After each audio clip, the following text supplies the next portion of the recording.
Rabbana atina, ya, karena bisa di mana-mana. Mengatakan dalam Al-Quran, Ar-Rahmanu 'alas istawa, Allah bersama di atas arsy. Jangan juga mengatakan Allah ada di mana-mana, kurang tepat. Kalau ditanya Allah ada di mana, maka Allah bersemayam di atas arsy, sudah begitu saja. Sampai Nabi bertanya kepada budak, Aina Allah, di mana Allah? Jawab fis sama, di atas langit. Di atas langit artinya di atas langit yang ketujuh, di atas sidrah, di atas arsy Allah itu. Wa man ana, siapa aku? Anta Rasulullah, engkau Rasulullah. Kata Nabi SAW, a'tiqha fa innaha mu'minah. Merdekakan dia karena dia seorang mukminah. Dia yang menyebut Ar-Rahmanu 'alal 'arsy istawa. Ar-Rahman beristiwa di arsy. Wa huwa ma'akum aina ma kuntum. Allah tu bersama kamu di mana saja kamu berada. Ilmu Allah. Tak boleh kata Allah di mana-mana. Kita masuk tandai, dia takkan kata Allah dalam tandai. Berarti melazimkan Allah berada di tempat-tempat yang kotor, Allah berada di tubuh-tubuh manusia yang hina, Allah berada di tempat orang yang tukang bermaksiat, ya, Allah berada ya, di hal-hal yang tercela, maka ini melazimkan pencelaan terhadap Allah Subhanahu wa taala. Abu Bakar radhiyallahu anhu, begitu Rasul kita SAW meninggal dunia dan berkhutbah di masjid, Abu Bakar mengatakan, "Man kana ya'budu Muhammadan fa inna Muhammadan qad mat." Barang siapa di antara kalian yang beribadah menyembah Muhammad, maka Muhammad telah wafat. Wa man kana minkum ya'budullah. Barang siapa di antara kalian yang beribadah kepada Allah, fa innallaha hayyun fis sama'i la yamut. Karena Allah itu hidup di langit dan tidak akan pernah untuk meninggal selama-lamanya. Imam Malik rahimahullah pernah ditanya seseorang, lalu dia berkata, "Wahai Imam, bagaimana sih caranya memahami istiwa?" Seperti tadi pertanyaan, apakah seperti manusia bisa difahamin begitu? Manusia yang naik di atas singgasana? Lalu kata Imam Malik rahimahullah kalimat yang bijak, orang yang punya ilmu dalam masalah ini, dia mengatakan, istiwa sudah maklum, bersemayam itu jelas, nggak ada sesuatu yang perlu dipertanyakan. Dalam bahasa Arab, istiwa jelas adalah naik ke atas singgasana, gitu kan. Kemudian dikatakan kaifiyahnya majhul, bagaimana prosesnya tidak jelas buat kita karena tidak disampaikan dalam wahyu. Kita imani apa adanya. Was-su'al anhu bid'ah, bertanya tentang itu adalah perbuatan bid'ah, gitu kan. Imam Malik menutup pintu itu karena berbicara dengan tentang zatnya Allah itu tidak bisa terlalu jauh kecuali ada dalil yang menjelaskan. Arsy-nya bagaimana? Pasti kita tidak bisa menjangkau. Apakah di atas dan juga di bawah? Apakah di kanan dan juga di kiri? Apakah di dalam perut hewan ataukah di dalam masjid ataukah di WC misalnya? Di mana-mana, semua di mana-mana. Allah di mana-mana. Apakah dalam tubuh manusia? Ini pendapat yang tidak logis dan melazimkan penghinaan terhadap Allah Subhanahu wa taala. Ar-Rahmanu 'alal 'arsy istawa.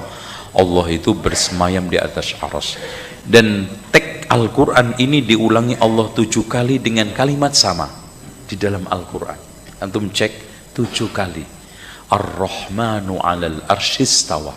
Ar-Rahmanu 'alal 'arsy istawa. Ar-Rahman, Allah yang Maha Pengasih, 'alal 'arsy istawa, bersemayam di atas arasy-Nya. Dalam surat Thaha ayat yang kelima, ay'ala wartafa, dia meninggi di atas arasy-Nya. Sebab ada sebahagian yang kadang-kadang terlalu memusuhi golongan-golongan yang dianggap sebagai salafi ini dengan menganggap mereka adalah sesat, sampai guna akal terlebih. Dia kata geng-geng ni yang kata Tuhan kat langit tu. Kalau Tuhan kat langit, maksud Tuhan ada tempat. Golongan salafi tak cakap macam tu. Dia kata Tuhan kat langit, macam mana tak tahu? Kami sebut macam mana yang Allah sebut, macam mana yang Nabi sebut. Jangan fikir dengan akal. Kerana arasy pun di atas langit. Nabi Isra' Mi'raj ke mana? Langit. Ke Nabi pusing-pusing aja? So jangan fikir dengan akal. Benda ni di luar daripada batasan akal. Bila kita guna akal jadi masalah. Arsy Allah itu dibandingkan langit dan bumi, kecil langit dan bumi. Umpamanya arsy ini seperti padang pasir yang sangat luas, langit dan bumi 7 ini seperti 7 gelang yang dilemparkan di tengah padang pasir. Kursi Allah itu dibanding dengan arsy Allah sama seperti giwang atau cincin yang disimpan di padang pasir, jadi tidak ada apa-apa. Aina Allah, di mana Allah? Sambil isyarat dia, Allahu fis sama. Dan tidak ada seorang pun sahabat yang berada di masjid yang jumlahnya ribuan itu yang protes. Apa kata anda? Fis sama? Enggak, Allah di mana-mana. Salah ini Abu Bakar. Ketika antum berdoa, kenapa ngangkat tangan ke atas langit, nggak begini-begini? Rabbana atina, ya karena bisa di mana-mana.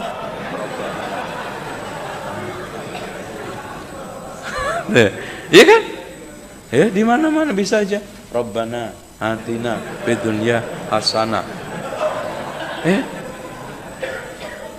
Subhanallah. Bila orang nak berdoa, dia tak pergi doa kot lubang tiang di mana-mana ada. Dengan sendirinya dia mengangkat tangan. Ulu Allah Jalla wa Ala. Subhana rabbiyal a'la. Sabbi'isma rabbikal a'la. Oleh karena itu para ulama kita mengatakan dalil sifat yang paling banyak adalah dalil yang menyatakan Allah di atas, tetapi manusia paling banyak menyimpang dan menentang dalam masalah mengimani Allah Subhanahu wa taala di atas arasy-Nya. Brother, nowhere in the Quran is it mentioned that God exists everywhere.